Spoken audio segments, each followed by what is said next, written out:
Oke, jumpa lagi dengan Edwin di channel analisis laporan keuangan. Untuk kali ini saya bahas TAP G ya, Triputra Agro Persada 2025 Q4. Kalau teman-teman ada analisis yang lebih lengkap, lebih akurat, langsung aja tulis di kolom komentar ya.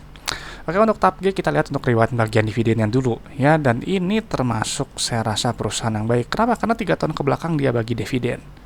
Ya, perusahaan itu harus bagi dividen buat saya. Kenapa? Karena perusahaan yang bagi dividen itu adalah perusahaan yang memang sudah terbukti profit dari bisnisnya dan juga punya kondisi keuangan yang sehat. Ya, jadi si dividen ini bisa jadi nilai tambah untuk pemegang sahamnya. Jadi ini kita bisa lihat lebih lanjut ya. Oke, sekarang kita lihat untuk kas tarakasnya dulu.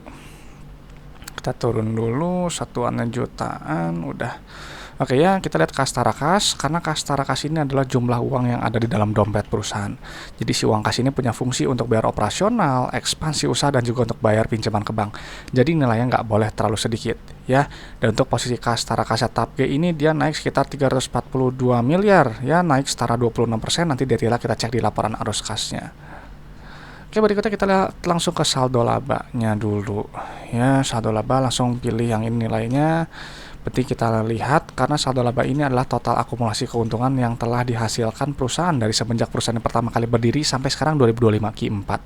Jadi si TAP G sampai 2025 Q4 telah menghasilkan total profitnya sebesar 6,3 triliun di luar dividen yang telah dibagikan. Ya, jadi ini baik. Ya, gitu bagus karena apa? Dia saldo laba positif ya, dia bisa bagi dividen. Ya, kalau didukung posisi kas yang kuat ya, yang mendukung. Oke, berikutnya kita ke ekuitas milik yang ini nilainya. Kita pindahin dulu. Oke ya, di sini kita lihat untuk saldo laba terhadap modal awal di 1,2. Artinya TAP G ini telah profit sebesar 1,2 kali modal awalnya ya. Ibarat modal 1 miliar itu telah profit sebesar 1,2 miliar. Ya. Gitu. Jadi ini bagus gitu ya. Nah, cuman memang secara PBV dia premium. Ya, dia di PBV 3,09 ya, hampir 3,1. Oke, berikutnya kita ke laba ruginya.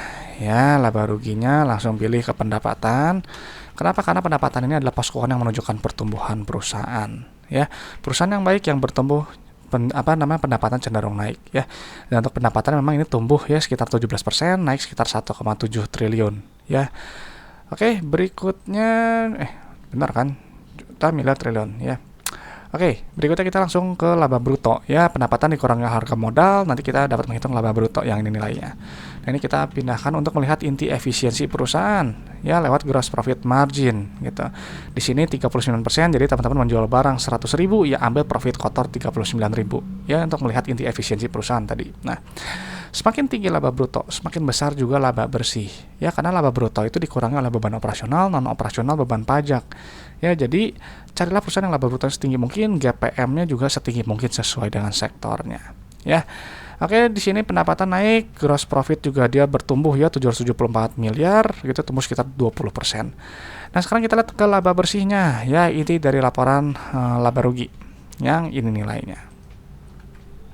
Kita pindahin dulu 3702. Oke, 3120. Oke, di sini kita lihat ya untuk PER masih cukup masuk akal ya, di bawah 10 ya, di 9,3 gitu. Jadi PER itu adalah jumlah waktu dalam satuan tahun untuk balik modal berdasarkan earning per share. Jadi misalnya teman-teman beli TAP G nih ya holding period setidaknya 9,3 tahun ya. Jadi kalau teman-teman holding periodnya cuma setahun, 6 bulan atau cuma harian mingguan, saya rasa nggak perlu capek-capek lah belajar laporan keuangan seperti ini, nggak usah capek-capek lihat fundamental perusahaan gitu. Lebih bagus saya rasa bandarmologi atau analisis teknikal aja ya, lebih karena kan dia lebih cenderung ke jangka pendek ya. Oke, sekarang kita lihat ke penerimaan kas ya yang ini nilainya. Kita pindahin dulu. Nah, di sini untuk melihat untuk melihat ini jumlah uang yang customer bayar ke perusahaan ya. Di sini penerimaan kasnya naik ya, tumbuh sekitar 1,9 triliun, naik sekitar 20% gitu ya. Dan ini kita lihat rasio kas terhadap pendapatan di 100% ya, artinya customer itu bayar hampir selalu full ya. Ini bagus. Dan penerimaan kas nanti digunakan untuk bayar operasional, nanti keluar net CFO yang ini nilainya.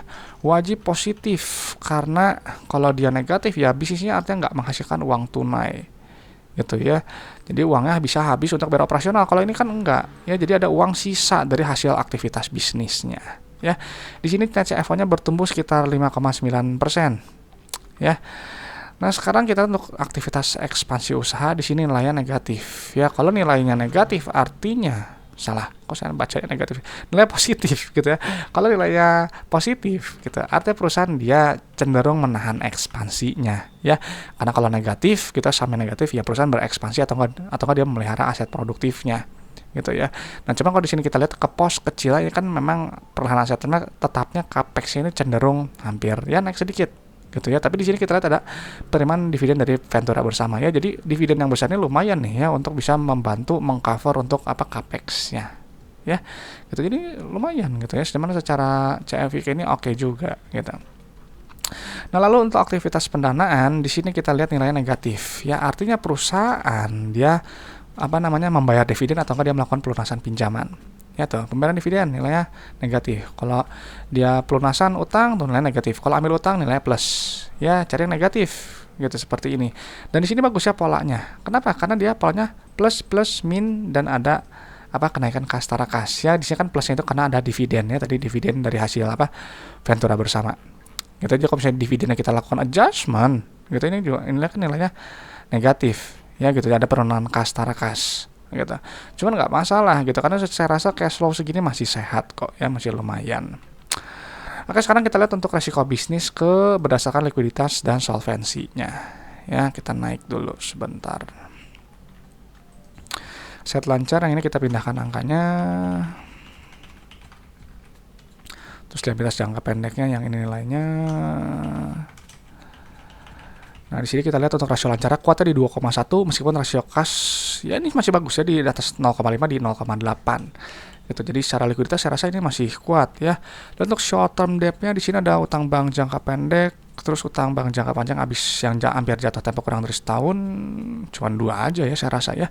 Kita jumlahin dulu ya angkanya. Di plus ini kok ada angka 9-nya ya, sebentar. 52, oke, satu lagi 620 plus terima 0. Oke ya, nggak ada lagi. Di sini kita lihat untuk rasio kas terhadap short term DP di 4,9 ya. Jadi utang depan mata yang harus lunas kurang dari setahun itu 332 miliar. Uang di dompet 1,6 triliun ya. Jadi ini nggak ada masalah likuiditasnya, bisa langsung dilunasi aja. Ya, jadi ini sehat ya. Dalam jangka pendek saya rasa rendah resiko ya. Nah, untuk jangka panjangnya kita pindahkan liabilitasnya dulu. Nah, di sini kita lihat DR masih rendah ya di 0,26, masih banyak ruang. Nah, untuk long term debt-nya di sini ada utang bank jangka panjang ya. Kita pindahin. Nah, di sini memang kita lihat total debt turun tipis ya. Turun berapa persen nih? Turun 0,05% ya, turun sekitar 589 juta ya. Nah, long term debt to equity-nya masih rendah ya di 0,07 gitu. Jadi ini rendah resiko ya, likuiditas dan solvensinya gitu.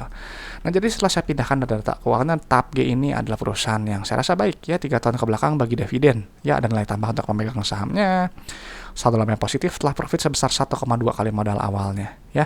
Tapi PBV ya premium ya di hampir 3,1 ya.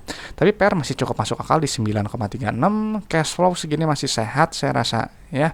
Gitu, total DP memang turun tipis gitu ya. Secara likuiditas dan solvensi saya rasa ini rendah resiko ya. Posisi likuiditasnya kuat gitu, nggak ada masalah likuiditas gitu. Jangka panjang juga debt-nya masih terkontrol ya. Jadi debt TAP G masih saya rasa masih oke gitu ya secara laporan keuangan gitu, tinggal masalah valuasi aja. Nah, tapi tetap ya saya selalu ingatkan kalau analisis laporan keuangan itu hanyalah sebagian kecil dari fundamental. Hanya menilai kinerja masa lalu perusahaan ya. Jadi untuk prospek ke depannya teman-teman yang harus nilai sendiri ya. Dan saya juga nggak bahas harga saham ya. Harga saham naik turun saya nggak tahu, kita kembalikan ke mekanisme pasar. Dan juga untuk masalah valuasi saya di sini hanya pakai PBV dan PER. Ya, jadi kalau teman-teman ada metode valuasi yang lebih baik, lebih akurat, pakai aja ya, hitung ulang kembali gitu ya, karena valuasi itu sifatnya subjektif dan relatif ya, berbeda untuk tiap orang. Oke teman-teman, itu aja. Terima kasih sudah menyimak gitu ya. Kalau ada pertanyaan dari request langsung ditulis di kolom komentar. Oke, semoga bermanfaat. Saya Edwin dari channel analisis laporan keuangan. Sampai jumpa di video-video berikutnya.